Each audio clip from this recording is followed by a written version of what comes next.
Long before destiny chose sides, before the sound of war drums echoed through the fields of Kurukshetra, a mother whispered a prayer that would change the world. This is the story of how gods themselves took birth as men. The story of the Pandavas. Far from the magnificent throne of Hastinapura, King Pandu lived a life of quiet exile, a shadow of his former royal self. Deep within a serene forest, he spent his days in meditation and penance, carrying the weight of a terrible curse. A sage had decreed that the moment he embraced either of his beloved queens, Kunti or Madri, death would claim him instantly. He was a king without an heir, a husband who could not touch his wives. The royal line seemed destined to end in this silent forest. But destiny does not break. It merely bends, patiently waiting for its divine turn to unfold. The kingdom of Hastinapura may have forgotten its exiled king, but the cosmos had not. A plan was already in motion, one that would bring heaven down to earth. Queen Kunti, Pandu's first wife, carried a secret of immense power, a gift from her youth. Years ago, the powerful sage Durvasa, pleased with her service, had bestowed upon her a sacred mantra. This was no ordinary prayer. It was a divine invocation, a celestial key that could summon any god from the heavens and beseech them to grant her a child who would carry the god's own essence and strength. As Pandu despaired over his inability to produce an heir, he learned of Kunti's boon. He saw a glimmer of hope, a way to continue his lineage without succumbing to his curse.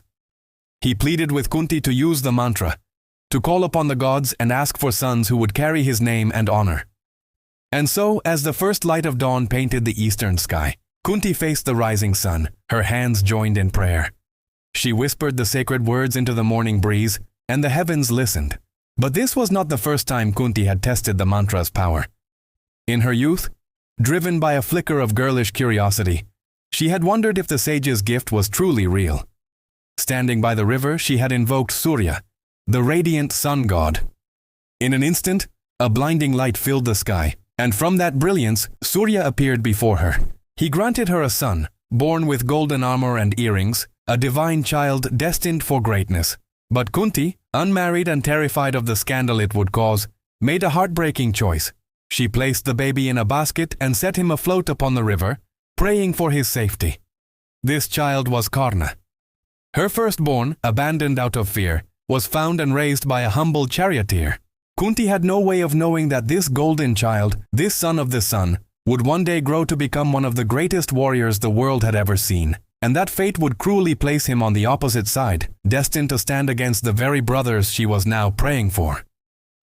Years later, in the forest of exile with her husband's blessing, Kunti used the mantra again, this time to fulfill her duty as a queen. She first called upon Dharma, the god of justice and righteousness. From his divine essence, Yudhishthira was born, a prince who embodied truth and moral integrity, destined to be the anchor of his family. Next, she invoked Vayu, the mighty god of the wind. He granted her Bhima, a child of incredible superhuman strength and a voracious appetite, whose power would become a legendary force on the battlefield. Then she summoned Indra, the king of the gods and the lord of thunder. From him came Arjuna, the perfect warrior, blessed with unmatched skill in archery and a steadfast heart. But Kunti's generosity extended to her co-wife, Madri. Seeing Madri's sadness at being childless, Kunti shared the secret of the mantra with her. Madri, in turn, called upon the Ashwini Kumaras, the celestial twin physicians of the gods. They blessed her with twin sons, Nakula, renowned for his unparalleled beauty and skill with horses, and Sahadeva, known for his supreme intelligence and wisdom. And so, 5 divine lights were born in the heart of the forest. The 5 Pandava brothers, sons of gods, destined not just to rule, but to restore Dharma to the world. The forest, once a place of penance, was now filled with the joyous laughter of 5 young boys. The curse that had haunted Pandu for so long seemed to fade into the background, replaced by the pride and love he felt for his sons.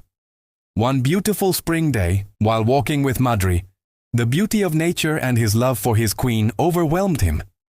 In a moment of happiness, he forgot the terrible curse that bound him. He reached out and drew Madri into an embrace. And in that single fateful moment, the curse struck.